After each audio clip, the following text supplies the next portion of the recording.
Serial तुमसे तुम तक का आने वाला ट्रैक आखिरकार बेहद धमाकेदार होने वाला है। एक तरफ अनु को यशवर्धन की सच्चाई पता चल चुकी है, वहीं अब वह आर्यवर्धन पर यह सच सबके सामने लाने का दबाव बनाएगी।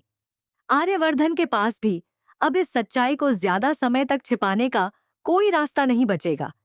लेकिन इसी बीच एक चौंकाने वाला मोड़ आने वाला है। प्रोमो में जो दिखाया गया कि आर्यवर्धन अपने परिवार के सामने पूरा सच बता रहा है, वह असल में झंडे का सपना है। इस सपने से झंडे बुरी तरह घबरा जाता है, क्योंकि उसे डर है कि कहीं आर्यवर्धन सचमुच सबको सच्चाई न बता दे। हालांकि फिलहाल आर्यवर्धन किसी को भी सच बताने वाला नहीं है। अब कहानी में सबसे बड़ा ट्विस्ट तब आएगा जब गायत्री मां अनु के साथ मिलकर चरण का डीएनए टेस्ट करवाएंगी और उसकी रिपोर्ट का मिलान यशवर्धन के डीएनए से कराया जाएगा।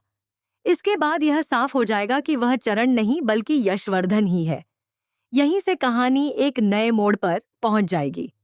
अब तक अनु और आर्यवर्धन की लव स्टोरी कहानी का मुख्य केंद्र थी, लेकिन अब राजनंदिनी के अतीत का सच धीरे धीरे सामने आने लगेगा।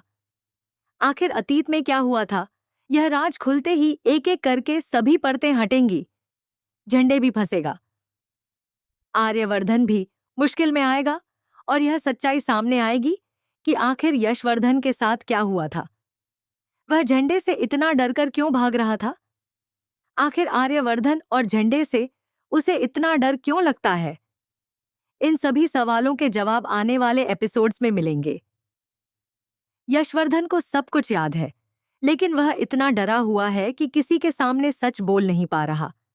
जैसे ही गायत्री मां को यह पता चलेगा कि यशवर्धन ही इस घर का असली चिराग, असली वारिस और हर्षवर्धन का बड़ा भाई है, तब उससे अतीत की हर सच्चाई जानने की कोशिश की जाएगी।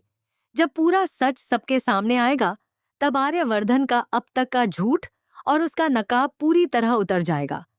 जो डर उसे अब तक सिर्फ सता रहा था, वही अब हकीकत बनकर उसके सामने खड़ा होगा। आने वाले एपिसोड्स में यह देखना बेहद दिलचस्प होगा कि इस बड़े खुलासे के बाद कहानी किस दिशा में आगे बढ़ती है। तब तक के लिए बने रहिए हमारे साथ और देखते रहिए सीरियल तुमसे तुम तक।